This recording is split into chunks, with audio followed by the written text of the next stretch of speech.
A'udzubillahiminasyaitonirrajim. Bismillahirrahmanirrahim. Assalamualaikum warahmatullahi wabarakatuh.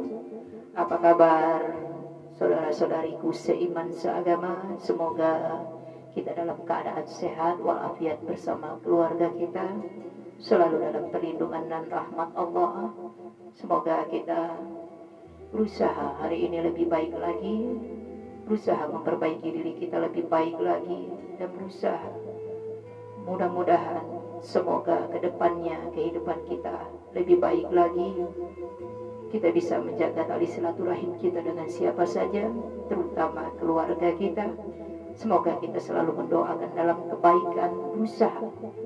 Karena saya yakin dan percaya pada dasarnya setiap manusia ingin baik-baik saja, berusaha untuk berbuat baik kepada siapapun juga, karena mengharap cinta dan ridho Allah. Hari ini saya akan membahas tema tentang 5 tanda Allah mencintai hambanya.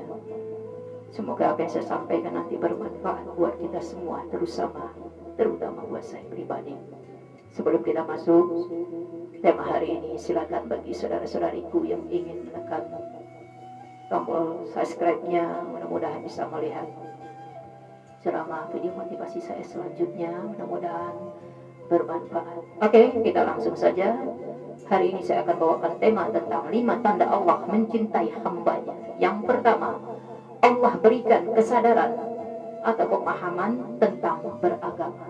Subhanallah. Kalau Allah mencintai hambanya, tak ada yang tak mungkin. Kalau Allah berkehendak, yang tadinya kita kurang memahami tentang agama, yang tadi mungkin kita akan sulit untuk memahami agama, dengan izin Allah akan mudah hati kita untuk menjalani segala ujian hidup kita. Kita berusaha untuk memahami apa yang kita baca. Kita berusaha, semoga Allah memberikan kemudahan-kemudahan kita untuk memahami apapun yang kita ingin pelajari. Akan dimudahkan dalam pemahaman masalah agama. Kita akan mudah bersosialisasi dengan saudara-saudara kita. Akan Allah mampukan mudah untuk menerima pemahaman apapun saja. Intinya kita berusaha ingin lebih dekat kepada Allah. Mulailah sesuatu dengan niat yang baik. Insya Allah, Allah Maha tahu, Allah Maha melihat, Allah Maha tahu apa yang kita pikirkan. Berusahalah niatkan yang baik, pikirkan yang baik, bicarakan yang baik, dan ajak orang ke jalan yang baik. Insya Allah semua akan baik-baik saja sesuai ketentuan Allah. Jadi berusahalah kita untuk menggali Al-Quran. Walau tak mudah, berusahalah terus. Saat kita lemah, futur iman kita, berusaha bangkit kembali. Masih ada banyak waktu dan kesempatan buat kita untuk berusaha lebih dekat kepada Allah. Kenal diri, kenal sejarah. Insya Allah kita akan mengenal Allah lebih dekat lagi. Yang kedua, Allah berikan kelembutan pada hati kita.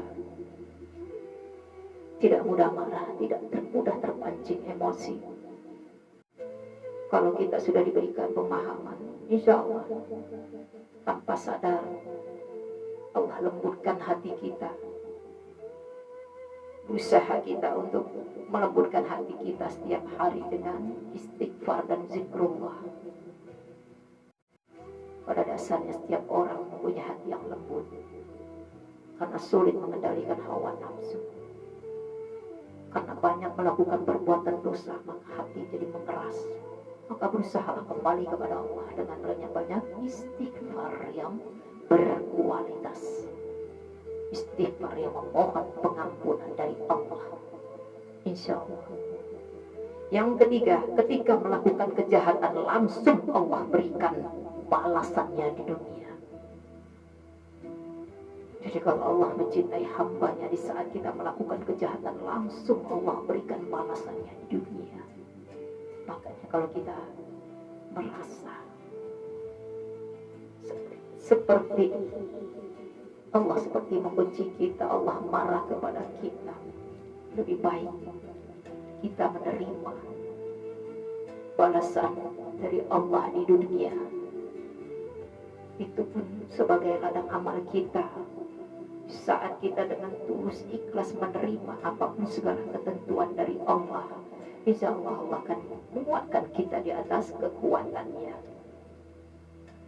Kejahatan yang kita lakukan terkadang tanpa direncanakan, spontan begitu saja, tak ada niat. Karena tak bisa mengendalikan hawa nafsu kita, kita dikuasai oleh diri kita, hawa nafsu kita sendiri, makanya kita tersesat. Pada dasarnya orang tidak ada ingin berbuat jahat, tapi terkadang Allah punya maksud, punya rencana yang pasti lebih baik dari itu semua. Makanya setiap kejadian musibah banyak pembelajaran, banyak hikmah yang harus kita petik. Dan itu pun bagi orang yang berpikir dan pandai bersyukur kepada Allah. Semoga Allah selalu tuntun langkah kita ke jalan yang lebih baik. Yang keempat, Allah berikan ujian sabar dan sholat. Kesabaran tiada batasnya. Jadi jangan pernah mengeluh. Saat kita jatuh, bangkit lagi. Saat ini tidak sesuai harapan kita, coba lagi, coba lagi. Jangan pernah menyerah. Yang penting lakukan ikhtiar terbaik, niatnya karena ingin meraih cinta dan ridha Allah. Untuk melakukan sesuatu harus sesuai kadar kemampuan kita. Jangan memaksakan diri di luar kadar kemampuan kita. Jangan sampai menzalimi diri kita sendiri. Karena diri kita berhak untuk dijaga, diselamatkan. Makanya selamatkan diri kita, keluarga kita, baru kita bisa menyelamatkan orang lain. Selamatkan diri kita, selamatkan keluarga kita, insya Allah kita bisa menyelamatkan orang lain. Asal kita punya keyakinan kuat. Di mana ada kemauan, pasti ada jalan. Di balik kesulitan, pasti ada kemudahan. Tidak ada yang selamanya senang, tidak ada yang selamanya susah. Hidup ini seperti roda berdati, kadang di atas, kadang di bawah. Tidak ada hal yang aneh kalau saat ini kita banyak mengalami ujian-ujian di luar pemikiran kita. Itu semua tanda ekspresi cinta Allah untuk menaikkan derajat kita. Jadi berusaha tetap berprasangka baik, berhusnuzan kepada Allah dan kepada siapapun juga. Dan yang terakhir, menjelang akhir hidupnya melakukan kebaikan. Subhanallah. Menjelang ajal datang, kita melakukan kebaikan-kebaikan kepada orang lain. Jadi berusaha selagi usia masih ada, selagi masih ada waktu dan kesempatan, berusaha untuk tetap berbuat baik. Jaga sholat kita, sholat tepat waktu. Berusaha sholat tepat waktunya, jangan melalaikan. Lebih banyak meningkatkan sholat sunnah, dahulukan sholat wajibnya. Jangan sampai sunnah didahulukan, yang wajib belakangan. Harus yang wajib didahulukan.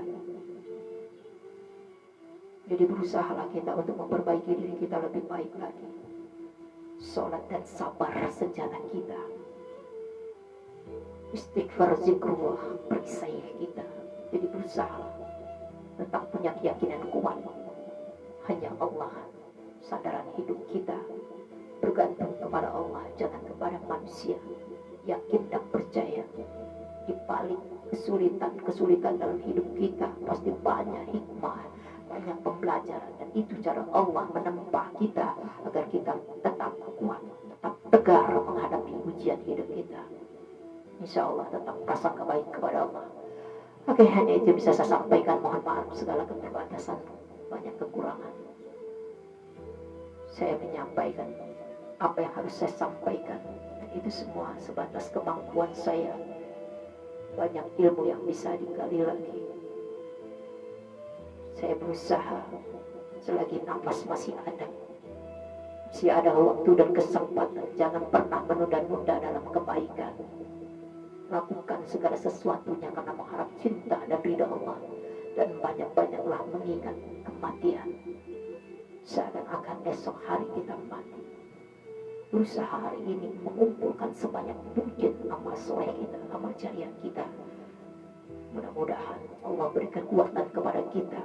Allah kuatkan hukum kita. Jangan kita lari dari kenyataan. Jangan pernah lari dari ujian. Karena di saat kita berlari dari ujian yang satu akan datang ujian yang lainnya. Jadi berusaha mengatasi permasalahan hidup kita dengan iman dan takwa. Saat kita dekat kepada Allah, Allah akan perlahan kecil mengambil kita. Dan begitu juga saat kita jauh kepada Allah, Allah pun akan jauh dari kita. Jangan sampai Allah jauh dari kita.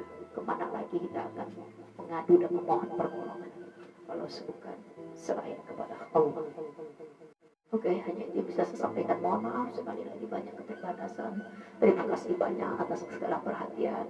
Semoga kita bisa sama-sama mengamalkannya. Saya berbicara bukan karena tahu atau banyak tahu. Bisa berusaha apa yang saya sampaikan. Satu ayat manfaat, sampaikanlah kebenaran. Walaupun barang pahit rasanya, tapi yakin sesuatu yang pahit akan berdampak baik dalam hidup kita. Berusaha lebih baik lagi. Terima kasih atas perhatiannya. Wabillahi taufiq wa hidayah. Wassalamualaikum warahmatullahi wabarakatuh. Salam sehat, dunia bahagia, akhirat surga. Insyaallah.